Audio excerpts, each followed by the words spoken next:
อธิบายเกี่ยวกับการจับลมหรือเป็นลมซึ่งว่าการจับลมหรือเป็นลมนี้แม่นอาการหมดสติที่เกิดขึ้นทันทีทันใดย้อนการหยุดเต้นของหัวใจในระยะหนึ่งและเฮ็ดให้เส้นเลือดบ่สามารถไปเลี้ยงทุกภาคส่วนของสมองได้สาเหตุของการจับลมหรือเป็นลมนี้แม่นมาจากเมื่อยหลายหิวข้าวแห้งอากาศร้อนอบอ้าวหลายกลิ่นเน่าเหม็นย้านกลัวหลายตกใจแฮงเห็นรูปภาพที่น่าย้านหรือเหตุการณ์รุนแรงอยู่ต่อหน้าในท่าที่ยืนดนนานอากาศขาดน้ำและได้รับข่าวร้ายแฮงอกุศลต่างๆผู้ที่เป็นลมอาการเบื้องต้นจะแสดงออกดังนี้คนเจ็บจะเริ่มหาวสีหน้าจืดเข้า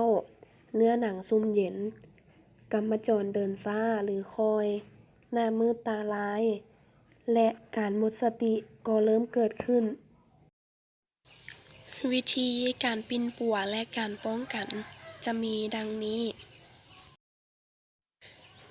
1. ถ้าเราเห็นคนเจ็บผู้ใดผู้หนึ่งหรือตัวเราเองมีอาการคือจะเป็นลมนั้นให้นอนมูบหน้าลงหรือว่านั่งยองย่อ